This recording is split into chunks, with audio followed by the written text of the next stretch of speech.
Imagine surviving the worst that any war has ever produced.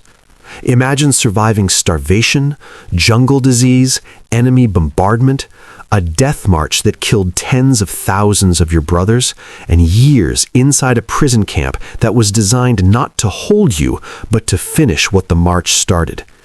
Imagine surviving all of that, and then walking out the other side into the sunlight of victory, into the promised land of everything your commander-in-chief personally guaranteed you when he called you to serve under his flag. And then imagine that 5 months after the war ended, the country you bled for sat down in a comfortable room in Washington and signed a single piece of paper that looked the court reporter in the eye and said your service never happened. That is not a hypothetical. That is not a dramatization. That is exactly what the United States Congress did to 260,000 Filipino soldiers on February 18, 1946. And if that does not make every single one of your instincts rise up in outrage, then stay with this story until the end. Because what these men did next is the part that will restore your faith into human spirit completely. But before we get to the betrayal, we need to go back to the beginning, because you cannot fully understand what was taken from these men until you understand what they gave. And what they gave was everything. On July 26, 1941, President Franklin D. Roosevelt issued a military order that called the armed forces of the Philippine Commonwealth into the service of the United States Armed Forces in the Far East. These men took a formal military oath, the same oath taken by every American soldier, swearing true faith and allegiance to the United States of America, promising to serve honestly and faithfully against all enemies. They were given American military ranks, placed under American military command led by General Douglas MacArthur himself, and promised the same pay, the same benefits, and the same rights as every other soldier serving under the American flag. They were not auxiliaries, they were not helpers, they were not informal volunteers. They were formal, sworn, legally constituted members of the United States Armed Forces. Every document from that period says so. Every order from that period confirms it. MacArthur himself said it repeatedly and without ambiguity. These men were American soldiers in every legal and moral sense of that phrase. Then, on December 8, 1941, one day after Pearl Harbor, Japan launched its full invasion of the Philippine Islands. Within hours, Japanese aircraft destroyed most of MacArthur's air power on the ground at Clark Field. Within days, Japanese forces were landing on multiple points of the Philippine coastline simultaneously. MacArthur, facing an overwhelmingly superior force with inadequate supplies and no prospect of immediate reinforcement, ordered his combined Filipino and American forces to withdraw to the Bataan Peninsula and hold it for as long as possible. Washington promised that reinforcements and supplies were coming. Ships were being loaded. Help was on the way. The men on Bataan held on to that promise the way a drowning man holds on to a rope. They rationed their food to 1/4 of the minimum daily requirement a human body needs to function. They dug into the jungle with whatever they had. They fought the most powerful military force in the Pacific with weapons, ammunition, and medicine that were running out faster than anyone could replace them. And they held. For 99 days, they held the Bataan Peninsula against an enemy that had been told it would fall in 50. The reinforcements never came. Washington had made the decision early in the war that Europe came first and the Pacific would have to wait. The men on Bataan were not told this. They held for 99 days on a promise that had already been quietly abandoned. Here is the number that history has never shouted loudly enough. 7/8 of the entire Bataan defensive line was held by Filipino soldiers, not Americans, Filipinos. For every one American soldier dying on that peninsula, more than 10 Filipino soldiers were dying beside him. When the Bataan Peninsula finally fell on April 9, 1942, 75,000 soldiers laid down their weapons in the largest surrender of forces under the American flag in the entire history of the United States military. Of those 75,000 men, the overwhelming majority were Filipino. And then what happened to those 75,000 men is the part of the story that the United States government deliberately kept from the American public for nearly 2 years because they knew exactly how it would be received. The Japanese forces under General Masaharu Homma forced the surrendered prisoners to march 65 miles through the Philippine tropical heat to a prison camp called Camp O'Donnell. There was no food provided. There was almost no water. Men who fell were bayoneted. Men who stopped to help a fallen comrade were beaten or shot. Filipino civilians who lined the road and tried to pass food or water to the marching prisoners were executed on the spot for the act of trying to feed a dying man. The march took somewhere between 10,000 and 18,000 Filipino soldiers and between 500 and 650 Americans. Think about those numbers carefully. The Filipino dead on that march outnumbered the American dead by a ratio of approximately 25 to 1. And yet this event, which bears the name the Bataan Death March, is still remembered in most Western accounts primarily as an American tragedy. The Filipino men who died at 25 times the American rate on the same road under the same sun are a footnote in most tellings of the story they were the majority of. The survivors who reached Camp O'Donnell were not safe. The conditions inside the camp were deliberately inhumane. Another 29,000 soldiers, the vast majority of them Filipino, died inside that camp from starvation, disease, and the specific systematic cruelty of captors who had decided that prisoners of war were beneath the protections of human dignity. The men who survived Camp O'Donnell held on to the same thing they had held on to on the Death March and the same thing they had held on to through 99 days on Bataan: the promise, the formal, presidential, legally binding promise that their service to the United States would be recognized and honored and compensated exactly as the service of every other American soldier was recognized and honored and compensated. They held on to that promise through the prison camps, through the liberation of the Philippines in 1944 and 1945, through the Japanese surrender in September 1945, and through the months of rebuilding and recovery that followed. They had earned that promise with everything a human being can give. Now they waited to receive it.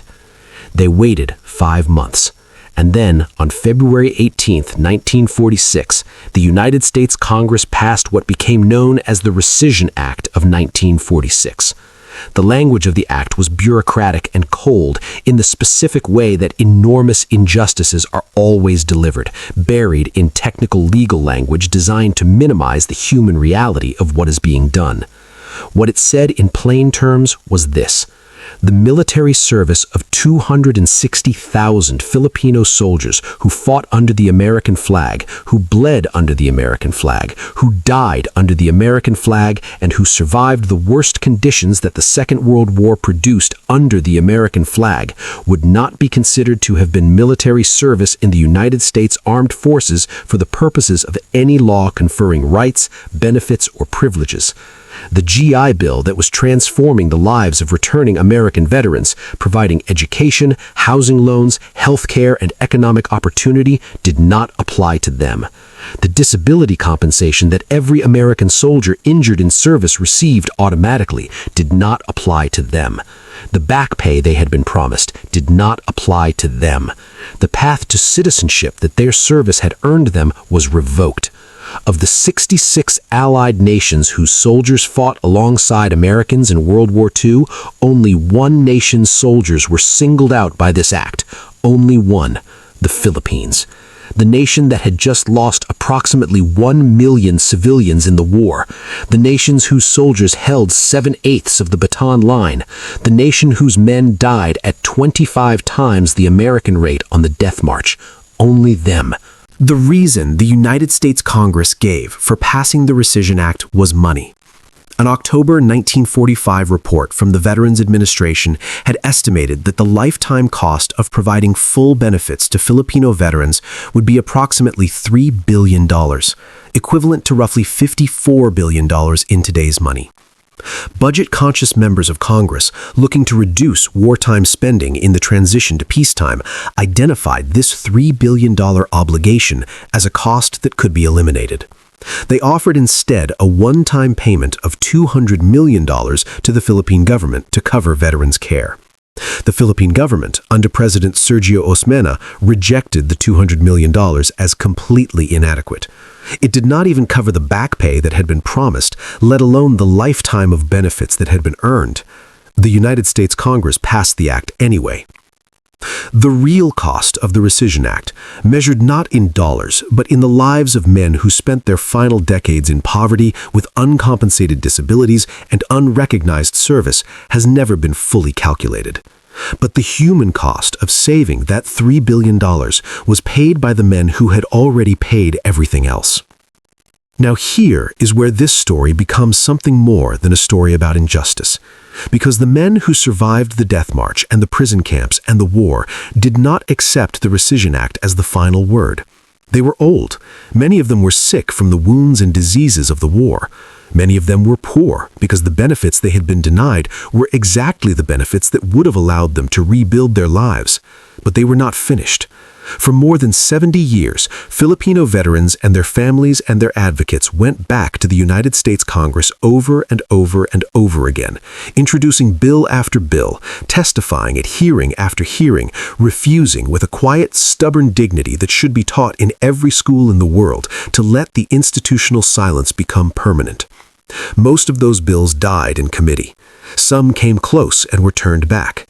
The veterans who started the fight aged and died still waiting, but the fight did not die with them, because they had made sure their children knew what happened, and their children made sure their grandchildren knew, and the chain of memory and advocacy never broke. In 2009, President Barack Obama signed legislation that included a provision for a one-time lump sum payment to surviving Filipino World War II veterans, $12,000 for American citizens, $9,000 for non-citizens. It was not full equity.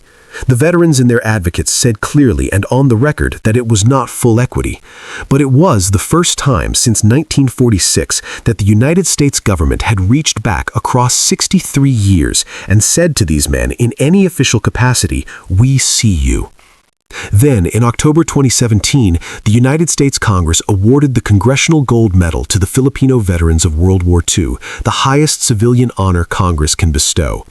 Men who were told in 1946 that their service did not count received in 2017 the highest recognition that the United States Congress has the power to give. Many of them had already died waiting for it, but the ones who were still alive to receive it stood in that ceremony with the specific dignity of people who already knew their worth and were simply watching the world catch up. The Rescission Act of 1946 has still not been fully repealed. The complete equity that 260,000 soldiers were promised has still not been fully delivered. The fight is not completely over. But what these men did across 70 years of institutional resistance, poverty, age, and loss is something that the people who signed the Rescission Act never anticipated and never prepared for. They refused to disappear.